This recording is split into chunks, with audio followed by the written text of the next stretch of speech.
রমজানে বর্জনীয়, এক নাম্বার বর্জনীয় বিবাদ বর্জন করা আর অশ্লীলতা বর্জন করা। বিবাদ আর অশ্লীলতা বর্জন করা।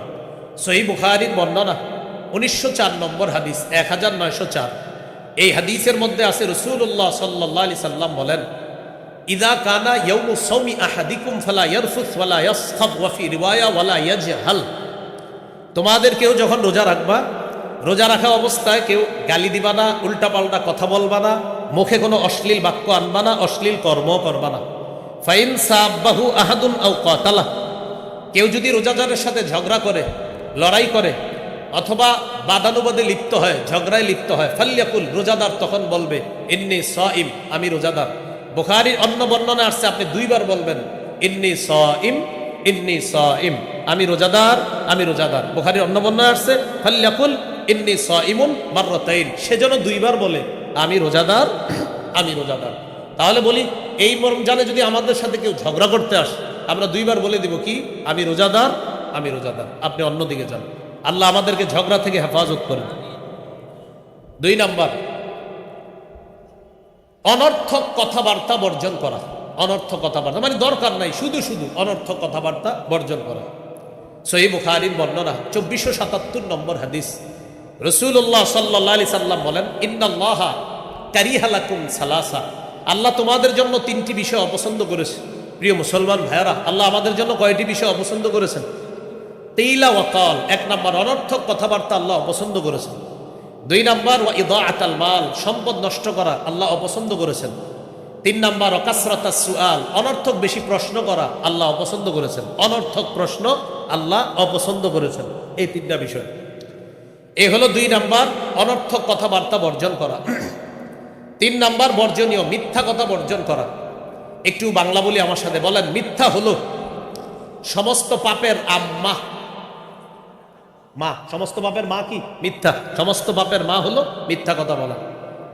রাসূলুল্লাহ সাল্লাল্লাহু আলাইহি সাল্লাম বলেন, বুখারীর বর্ণনা 1903 নম্বর হাদিস, মান লাম ইয়াদা কাওলা যুর আল আমালা বিহি ফালাইসা লিল্লাহি হাজাতুন ফি আইয়াদা তাআমাহু ওয়া শারাবাহু। যে ব্যক্তি রোজা রাখলো কিন্তু মিথ্যা বর্জন করতে পারলো না, সে খানা না খাইলো আর পানি পান না করলো, এগুলাতে আল্লাহর কাছে কোনো গুরুত্ব নাই। সে যে মিথ্যা বর্জন করতে পারলো না আর খানাও খাইলো না, একদিক দিয়ে সে খানাপিনা থেকে জিহ্বাকে হেফাজত করলো, আরেক দিক দিয়ে সে জিহ্বার মাধ্যমে মিথ্যা কথা বললো। নবীজি বলেন তার এই না খাওয়া আর না পান করার মধ্যে আল্লাহর কাছে কোনো গুরুত্ব নেই। তাহলে আমরা মিথ্যা বলবো না। আমাদের দেশে রমজান যত কাছায়, আমাদের দেশের কিছু অসাধু মানুষ তত বেশি মিথ্যাবাদী হয়। রমজান যত কাছে, এই যে দেখবেন শুরু হবে তরমুজ, খেজুর, এই সিন্ডিকেট ভয়ঙ্কর এক বলয়ের মধ্যে পড়ে যায়। তো রমজান মাসে মাশাল্লাহ সবাই কেনাকাটা করে। জুতার দোকানে গেছেন জুতা কিনতে, ভাই কত? 1300, 1250 দেই। তুমি আপনি আমার পরিচিত মানুষ, এই জন্য বলছি 1300, অন্যদের কাছে আরো বেশি। ভাই দেন না, আল্লাহর কসম ভাই, কিনা আছে 1230 করে। আচ্ছা 1250 দেন, 20 টাকা লাভ। সদরঘাট গিয়া খোঁজ নিয়ে দেখা যায় 400 টাকা করে কিনা। তা আমি বলছি না যে 400 করেই কিনা, যদি 1230 হয় সত্যি সত্যি তো সত্য। আপনি যদি 1230 দিয়ে না কিনে কম দিয়ে কিনে 1230 বললেন, সত্য হলো না মিথ্যা হলো? মিথ্যা কথা বলা যাবে না। আল্লাহ আমাদেরকে হেফাজত করেন। 4 নাম্বার গীবত বর্জন করা। গীবত, এটার ব্যাপারে একটা বাংলা যদি পারি আমরা লিখে রাখবো, ঘরে পকেটেও রাখবো। বলি গীবত হলো আমল ধ্বংসের নীরব ঘাতক। আমল ধ্বংসের নীরব ঘাতকের নাম কি?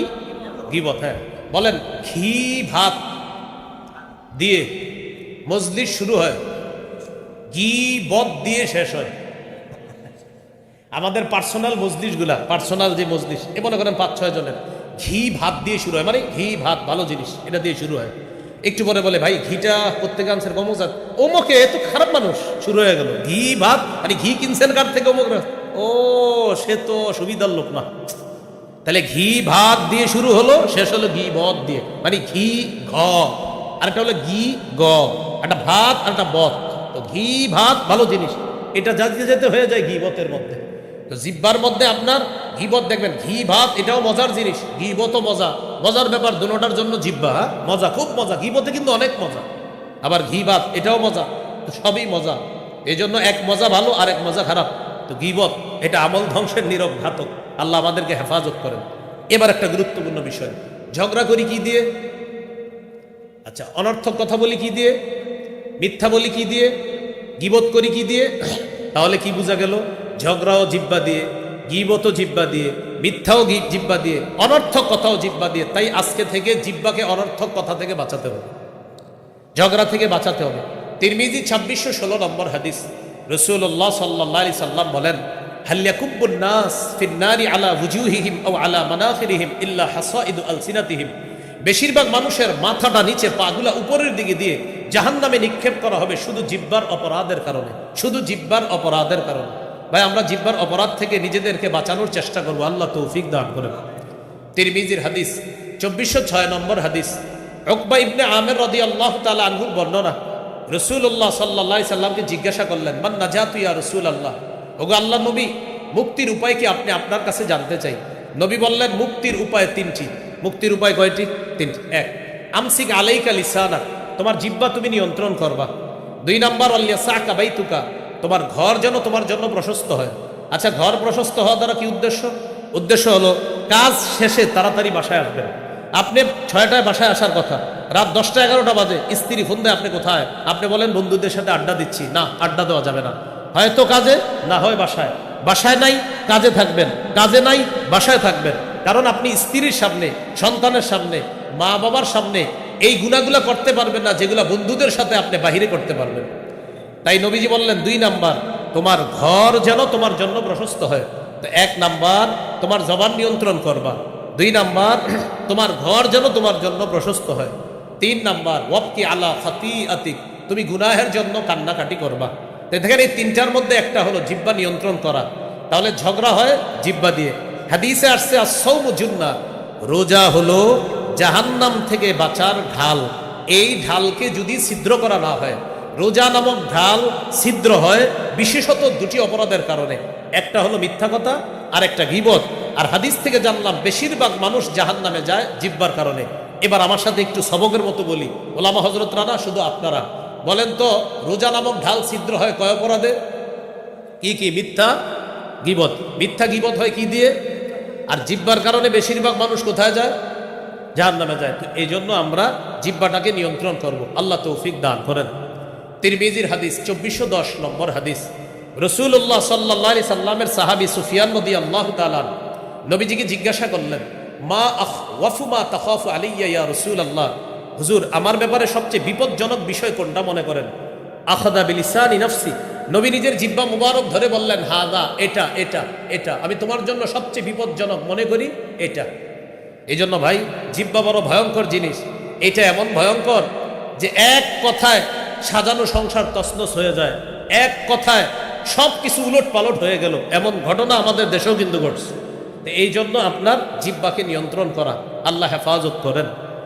তিরমিজির হাদিস 2407 নম্বর হাদিস, এই হাদিসের মধ্যে আসছে, রাসূলুল্লাহ সাল্লাল্লাহু আলাইহি সাল্লাম বলেন, ইদা আসবাহা ইবনু আদম, আদম সন্তান যখন সকালবেলা ঘুম থেকে ওঠে, ফাইনাল আযা কুল্লাহা তুকাফিরুল লিসান, সমস্ত অঙ্গ প্রত্যঙ্গগুলা জিহ্বাকে ডেকে বলে, ও জিহ্বা, ইত্তাকিল্লাহা ফিনা, তুমি আমাদের ব্যাপারে আল্লাহকে ভয় করো।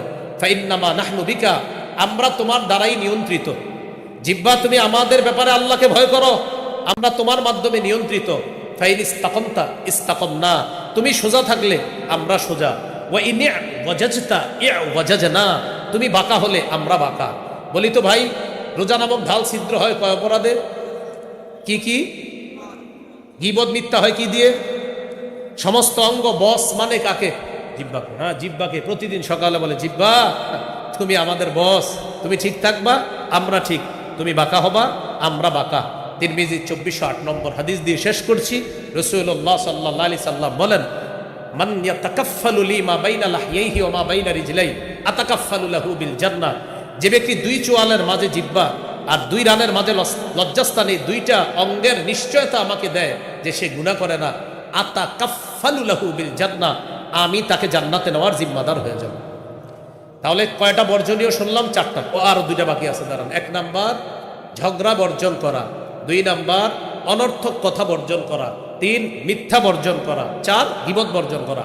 5 নাম্বার, লৌকিকতা বর্জন করা। কি বর্জন করা?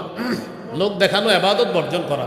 সিয়াম আল্লাহর জন্য, সাহরি আল্লাহর জন্য, ইফতারি আল্লাহর জন্য, করানো ইফতারি সব কার জন্য? আল্লাহর জন্য।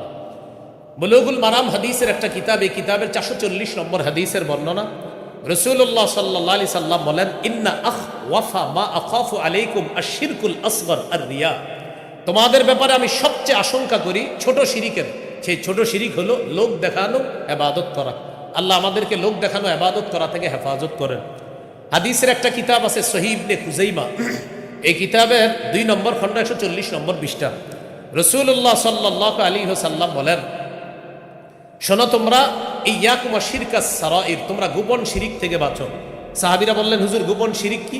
দেখেন নবী কি বলে। নবীজি বললেন, ইয়াকুমুর রাজুল ফায়ুসাল্লি, কোন ব্যক্তি নামাজে দাঁড়ায়, ফায়ুযায়্যিনু সালাতাহু জাহিদান লিমা ইয়ারা মিন নাজরিন নাসি ইলাই, নামাজ সুন্দর করে এই নিয়তে মানুষ যেন তার নামাজ দেখে বলে, বাবা কত সুন্দর নামাজ। হ্যাঁ, নবীজি বলেন, যাকা শিরকুস সারাইর, এটা গোপন শিরিক। এক ব্যক্তি নামাজে দাঁড়াইছে, রুকু সুন্দর মতো করে, সেজদা সুন্দর মতো করে, এই নিয়তে মানুষ আমার রুকু সেজদা দেখে বলবে, বাবা কি অসাধারণভাবে নামাজ পড়ে, কত সুন্দর রুকু, কত সুন্দর সেজদা। তাহলে তার নিয়ত মানুষকে দেখানো, এটা হলো গোপন শিরিক। এক সাহাবী প্রশ্ন করলেন, হুজুর কেউ যদি আল্লাহকে খুশি করার জন্য রুকু সেজদা সুন্দর করে, আর যদি মানুষ প্রশংসা করে, বুখারী 757 নম্বর হাদিসে আছে, রুকু করতে হবে ধীরস্থির ভাবে, সেজদা করতে হবে ধীরস্থির ভাবে। তো কেউ যদি রুকু সেজদা সুন্দরভাবে করে, কার জন্য? আল্লাহর জন্য। মানুষ যদি প্রশংসা করে, মাশাআল্লাহ তার রুকু সুন্দর, সেজদা সুন্দর, হুজুর এটাও কি রিয়া হবে, লোক দেখানো ইবাদত হবে? নবীজি বললেন, না, এটা লোক দেখানো ইবাদত হবে না। তিলকা আজিলু বুশরাল মুমিন, সহিহ মুসলিমের ইবারত, এটা মুমিনের জন্য দুনিয়াতে নগদ সুসংবাদ। তাহলে কোনো ব্যক্তি যদি আল্লাহকে খুশি করার জন্য ইবাদত সুন্দর করে মানুষ যদি প্রশংসা করে, এটা আল্লাহর পক্ষ থেকে বান্দার জন্য দুনিয়াতে নগদ সুসংবাদ। এ হলো 5 নাম্বার বর্জনীয়, লৌকিকতা বর্জন করা। 6 নাম্বার বর্জনীয়, অপচয় করব না। কি করব না? অপচয়। অপচয়ের 2টা আরবি কোরআনে আছে। আপনার অনেক আরবির মধ্যে 2টা উল্লেখযোগ্য। এক জায়গায় আছে দেখবেন ওয়ালা তুসরিফু, আরেক জায়গায় আছে ওয়ালা তুবাযযিরু। ওয়ালা তুসরিফু অর্থ অপচয় করো না, তুবাযযিরু অর্থ অপচয় করো না। লা তুসরিফু অপচয় করো না, লা তুবাযযিরু অপচয় করো না। 2 অপচয় করোনার পার্থক্য কি? এখানে অনেক ছাত্র ভাইয়েরা আছেন, আমার সাথে একটু বললে সুন্দর হবে। বলেন, বৈধ কাজে মাত্রাতিরিক্ত খরচ করাকে ইসরাফ বলে। এর মানে বৈধ কাজে আপনি প্রয়োজনের বেশি খরচ করার অপচয়টার আরবি হলো ইসরাফ। বৈধ কাজে অতিরিক্ত খরচ করার আরবি হবে ইসরাফ। অর্থাৎ বৈধ কাজে আপনি অপচয় করতেছেন, এটার আরবি কি হবে? ইসরাফ। এবার বলেন, অবৈধ কাজে কম বেশি খরচ করাকে তাবযির বলা হয়। মানে অবৈধ কাজে কম খরচ করেন, বেশি খরচ করেন, এটাই অপচয়, আর এটার আরবি হলো তাবযির। এই জন্য কোরআনে যেখানে আছে ওয়ালা তুবাযযির তাবযিরা, এটা মানে অবৈধ খরচ করবা না, এটা অপচয়। আর দেখবেন কোরআনে আছে কুলু, খাও, ওয়াশরাবু, পান করো, ওয়ালা তুসরিফু, তো খাওয়া তো ভালো জিনিস, পান করা ভালো জিনিস, আল্লাহ বলছে ওয়ালা তুসরিফু, অতিরিক্ত খাও না। মানে আর আমাদের রোজাদারের রমজান মাসে রোজাদাররা দলিল দেয়, আল্লাহ নাকি বলছে বেশি খাইতে বেশি পান করতে রমজানে, আল্লাহ জানি কথা গুই পাইছে, তখন সাথে সাথে বলে আল্লাহ নাকি বলছে কুলু ওয়াশরাবু, খালি খাওয়ার পান করো। এটা বইলে কি বলে? মাগরিবের জামাতে যায় না, আপনার ইফতারি করতে করতে মাগরিবের জামাতে যায় না। ভাই, আল্লাহর এক বিধান পালন করতে গিয়ে আরেক বিধানে যেন শিথিলতা না আসে। মনে রাখবো, আমার ইফতার যেন মাগরিবের জামাত ছুটার কারণ না হয়, আমার ইফতার যেন মাগরিবের জামাত ছুটার কারণ না হয়। তো এখানে দেখেন আল্লাহ বলছে খাও, পান করো, ওয়ালা তুসরিফু, অপচয় করো না। এই অপচয় দেখেন, বৈধ কাজে অপচয়, আপনি খাইতে খাইতে গলা পর্যন্ত, আপনি কে কইছে এত খাইতে, এরকম, এটা কিন্তু ঠিক না। 10 জনের খাবার রান্না করবেন, মেহমান আসবে 10 জন, 12 জনের রান্না করলেন বা 13 জনের, আপনি 30 জনের রান্না করছেন, কেন এতগুলা খাবার রান্না করলেন? তো বৈধ কাজে মাত্রা অতিরিক্ত খরচ করা, এটাও অপচয়, এটাকে বলা হয় ইসরাফ। আর অবৈধ কাজে কম বেশি খরচ করাকে, এটাকেও বলে অপচয়, এটাকে বলে তাবযির। আল্লাহ আমাদের সকলকে ইসরাফ এবং তাবযির উভয়টা থেকে বাঁচার তৌফিক দান করেন। তাহলে 6 নম্বর বর্জনীয়, অপচয় অপব্যয় থেকে আমরা বেঁচে থাকবো। আল্লাহ আমাদের সকলকে 18টা মৌলিক করণীয় বললাম, ওলামা হযরত খতিব সাহেবগণ মসজিদের মিম্বরে নিঃসন্দেহে আরো বেশি বলবে, আর 6টা বর্জনীয় বললাম। এই 24টি কথা আমরা মনে রাখবো, আল্লাহ তৌফিক দান করেন। ও একদম ভাই আসছে, আমাকে একটা এলান দিতে বলছে, আমার একটা সংকলন আছে মিম্বরের আমানত, এখানে তারা নিয়ে এসেছে, আমাকে বলছে বলার জন্য। 1 থেকে 8 খণ্ড। প্রথম খণ্ড সন্তানের 64টা অধিকার, এটা আপনারা যারা সংগ্রহে আছে, আমি বলবো জামাই বউ দুজন মুখস্থ করে নেবেন।